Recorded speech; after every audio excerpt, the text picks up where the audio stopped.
Good morning from Panhandle Outdoors, America's only daily outdoor TV show.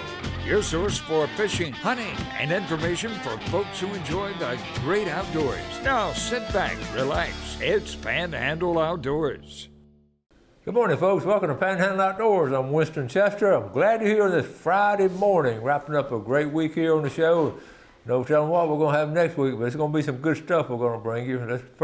Let's take a look at our weather brought to us by Gulf Coast Air Conditioning. Drew Pollard and his hard-working crew taking care of our everyday comfort needs. And we're looking at, we're talking about tomorrow's weather. Tomorrow's like a 70% chance of rain, and today's not looking real good. But let's take a look at our temperature. High today's only going to be 83.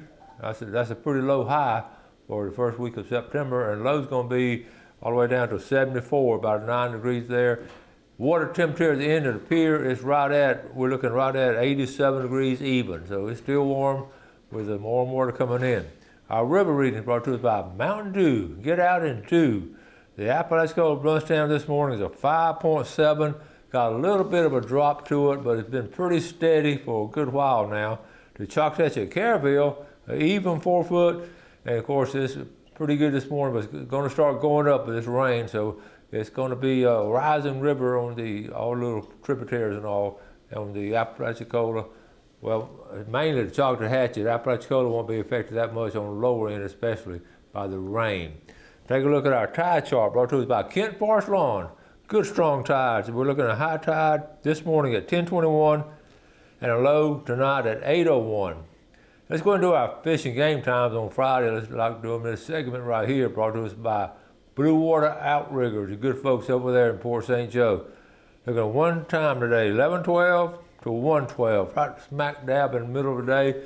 And that reflects what's going on too. We got the full moon. Well, it's about 95% full tonight and 100% full tomorrow night. So we're going to be a strong tides and all, be moving stuff around. The wind now, right now, be coming out of southeast at 8. Tomorrow's going to be south-southeast at about 10, so anytime it double figures, it's going to be a little choppy, especially in a small boat. But also, we're looking at a situation where, if it is raining, you're going to be able to get safe, and I'll talk about it later. But 70% chance of rain tomorrow. Okay, let's take a break, and we'll be right back. Okay, welcome back. I have a conglomeration of pictures, and I've sort of been out of touch with the scalloping and all we've been doing. So if I missed your message or email or something, please send it back to me. I'd like to share it with folks and all. We'll start off with J.B. Hillard with the Bent Rod Fishing Club up there in Defuniak Springs. I just read what he's saying right here. He's no longer a meat hunter when it comes to numbers.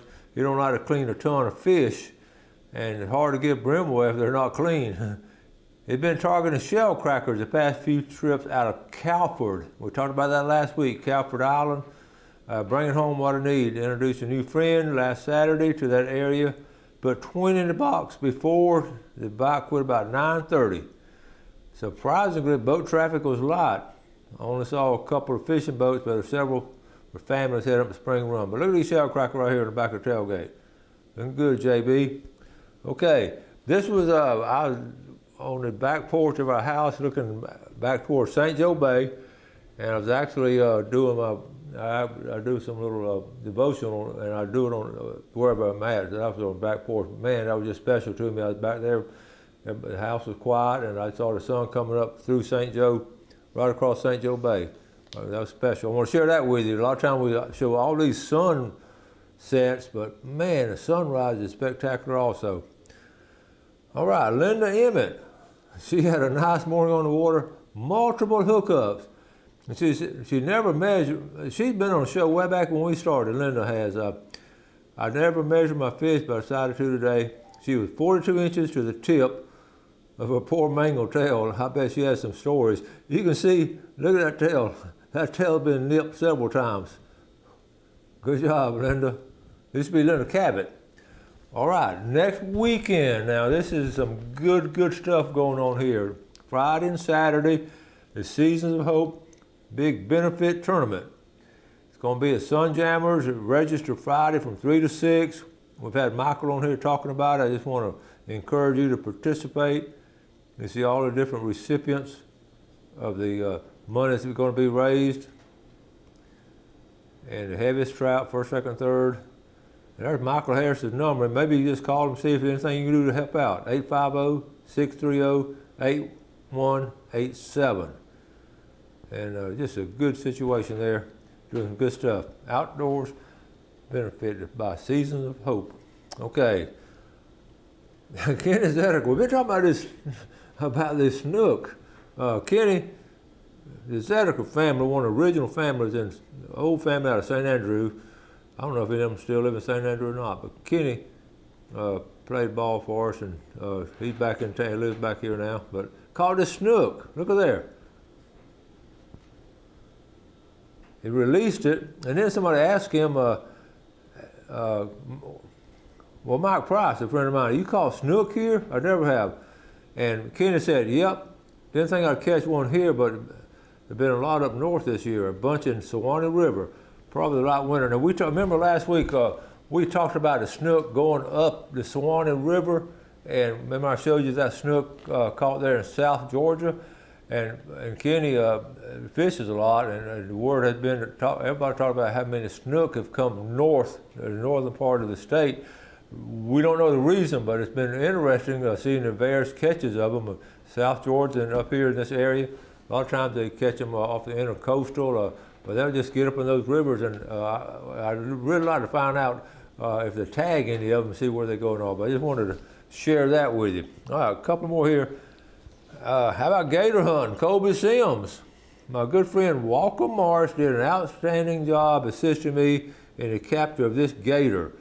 Folks, this is a sand hill up in the sand hills. Now, this is not down in the big river. This gator coming out of the sand hills, right at 9 foot long.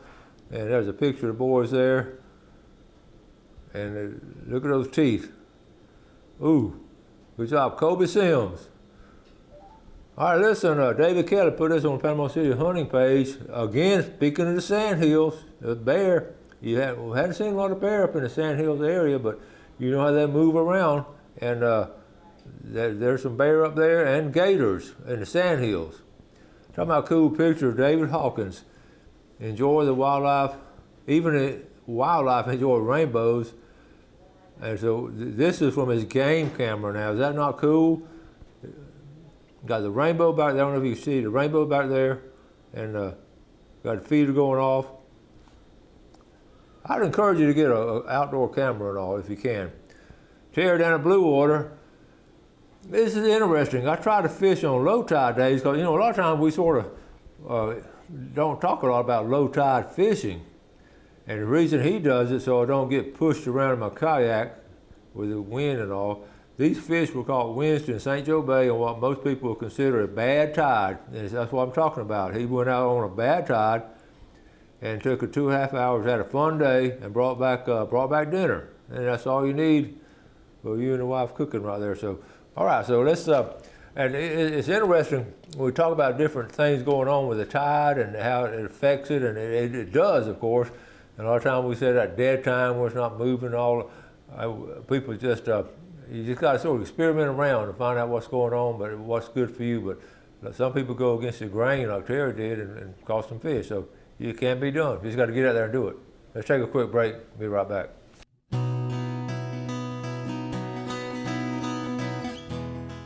Okay, welcome back. Let's take a look at some more good things going on here in the Florida Panhandle. Folks helping each other out, especially with sort of outdoor folks doing things. And here it is.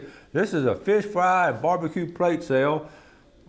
Saturday, September 17th from 12 to 3, right in the middle of the day at the Panhandle Community Church. And that money's going to help them put the roof back on the church. It's a roof fundraiser. Look at the bottom there. And plates, $10 and $8 for children. And I'll tell you, Larry Brown sent this to me. Our church, Panhandle Community, is having a fish fry barbecue. The plan is to have mullet and or catfish. I can promise you that'll be good fresh fish. And then also has a barbecue. So if you get a chance to run up there and help out, that'd be awesome. Let's look at our seasons, okay? I want to talk about, folks, we'll ride around next weekend, talking about all kinds of things going on. It's early duck season. It's sort of sneaked up on us, September 17th to 21st. I said always a teal and wood duck.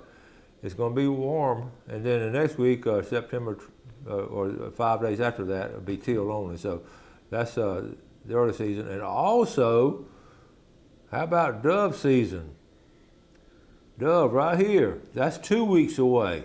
That's sneaking up on us. September 24th is dove season. Remember, the daily bag limit now is 15, not around 15, but 15 is the daily bag limit. So I wanted to, well, make sure, if you're like me, you sort of got to put those things on your calendar and just write them down, because if you don't, you just won't get them done. Okay, I got a couple other, I'm gonna run out of time, but we just got to keep on moving. Here's another cleanup coming up here. This is, I've had it on before, just talking about putting stuff on the calendar. Again, 2 weeks away. This Apalachicola National Forest cleanup. We'll talk about it every year. The Dog Hunter Association, the Season of Hope, meet at Highway 12 and Forest Road, and it's a fun day to just get out there and ride the ATV and pick up trash. And again, Michael Harris is helping out, and it's a good thing to do. The 6th annual Apalachicola National Forest trash cleanup. Good job, fellas. Speaking of dates now, the scallop season is wrapping up. 2 more weeks of it is going to go through September 24th. It's in the green there, but notice all the other zones are wrapping up also on September 24th. Finn Holloway's already finished up, but anyway, the two, that green area there, we're going to talk. I've got a lot to talk about on the scalloping trip. Okay, let me go ahead and see if I can just show y'all a couple of pictures of our scalloping trip. It's been a great week. Gail and I have joined 4 or 5 other couples and down at the Cape, and we just did some serious scalloping. We just had the most fun, just great food, fun, and fellowship. I wrote down it was eat, scallop, and sleep.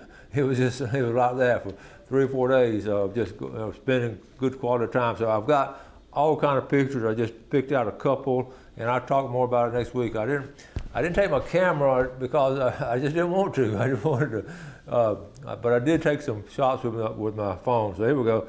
This is us wrapping up our last trip there. That's a bunch of fish there, and some good fun was had by all. We did. Now listen, that is a lot of scallops, but we were out there 5 to 6 hours, and we were in the water. But we just loved doing it. And of course, cleaning. I'm gonna talk about that cleaning table right there, the Carl Andrews, and we just had a wonderful. And then eating, man, we ate like king and queens. Good folks there. And I tried to take a selfie. I got Bill in the corner, but they didn't. They all laughing, but it's just a lot of fun, a lot of good people, and we just had a wonderful time. One of the things I was going to share with you, the time that we spent together, we'd get out there early, and like I said, that's a lot of scallops, but we scalloped hard. It wasn't crowded this week. There were 7 or 8 boats out there, sort of scattered, and most folks are not finding very many. And like I said, we were experienced, and we loved doing it, and we just Gail and I were talking way back. We would find some spots, wasn't any, but she heard 2 or 3 times on the water how sound carries. Somebody said, "I'm not finding any, but I'm sure having a good time," and that sort of hit the nail on the head as far as how we felt about it and spending time, such good quality time. So it was really special. One of the things too, talking about giving the numbers of the population of scallops, just on my own personal experience. At the beginning of the season, I said maybe a 5 or 6 for the number out of a scale of 10. Now, keep in mind that's a fluid number. It changes as the conditions and the pressure is on the scallops. And I would give it right now. I would give it between a 2 and a 3. Really, I've talked to a lot of people, and again saw some folks and all, and it's going to really slim on out. So I just wanted to share that with you. So anyway, a lot of good times had by all, and I'll show you some more pictures of it later. I did had a couple other things. Let's see. Let me go and read this to you. This guy, I'm going to just read the question to you. This guy asked this question for the group. What's better for night with the moon and all being full tonight? This guy's asking, what's better for night fishing, a full moon or no moon? And all kind of people replied and all. But this reply right here, I'm going to read it to you because it sort of sums up. See, people get on social media and just tell me what to do, tell me what to do, tell me what to do. And really, this guy sums it up. His name's David Leonard. Never had a problem with a full moon or no moon, left-handed or right-handed, braid or mono. The fun part of it is figuring it out for yourself. If you just want to put fish in a box, go to the grocery store, it's a lot cheaper. But hit the nail on the head is actually get out there. I mean, get a little bit of basic advice like we give you here, but just don't ask people to do every little thing for you, and just get out there and try to find out on your own, okay? It's a lot more fun. I've got a lot more stuff. I'm running out. We're going to do the drawing. It's over there. I can't reach it, so we're going to take a break. We're going to come back. We're going to do our drawing, and then we're going to do a famous Friday fishing forecast. So we'll be right back.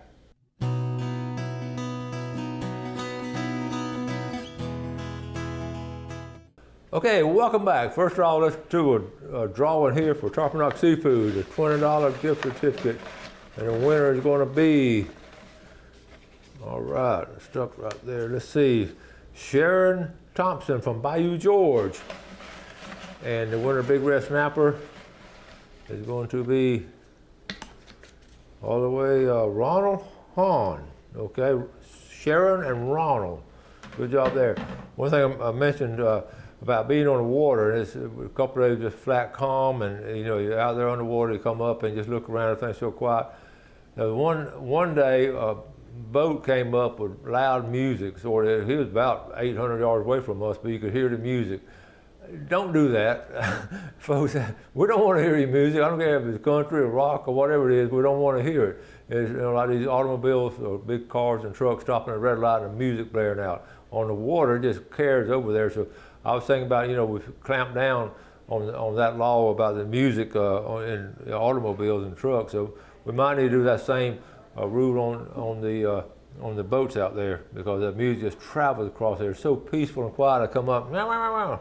So, but he didn't stay long because they couldn't find the scallops. He didn't know what he's doing.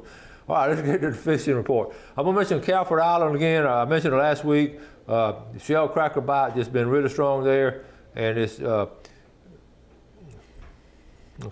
We've talked about right in here and going up to it. But anyway, the Chattahoochee River is in good shape right now, and that boat ramp right there. But Calford Road and the island, all in here.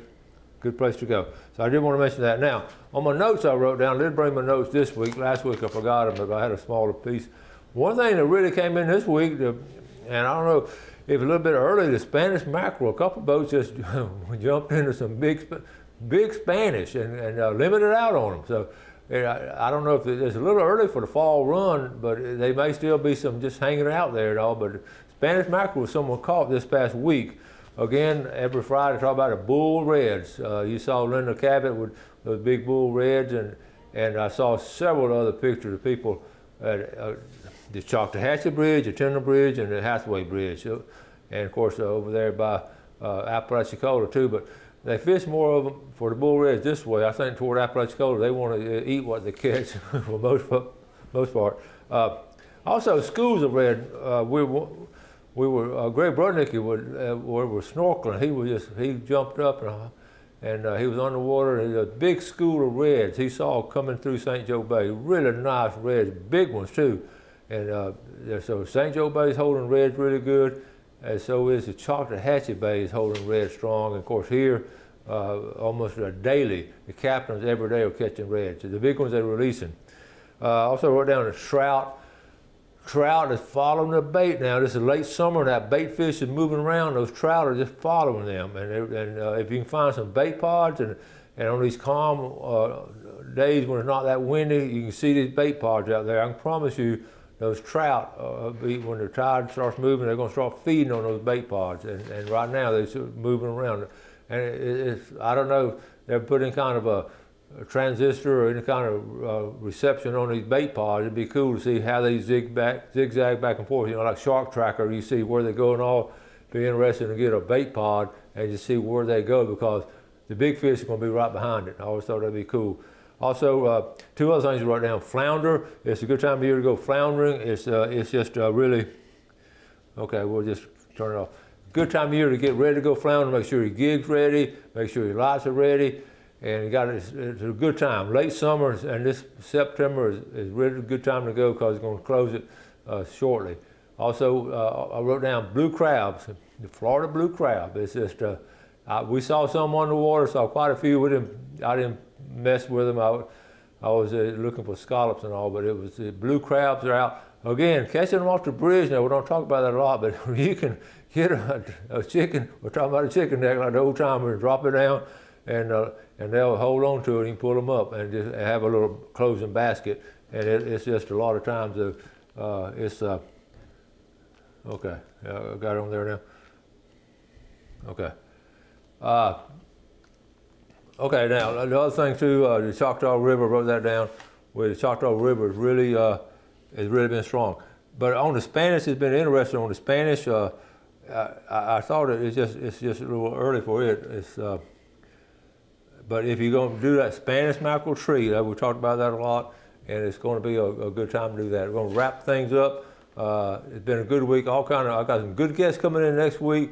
Got a schedule set up, and it's going to be a good week. And so this weekend, if it rains, just sort of finding some outdoor activities to do. And like I say, always work on some things that help other people out, and try to get planned to some of these tournaments to help people out, and just do our share to help our fellow man. You have a great day. Enjoy our beautiful outdoors, and God bless. Thanks for watching America's only daily outdoor TV show, Panhandle Outdoors with Winston Chester, featuring hunting, fishing, and other activities and information to help you enjoy the great outdoors. Join us next time for Panhandle Outdoors.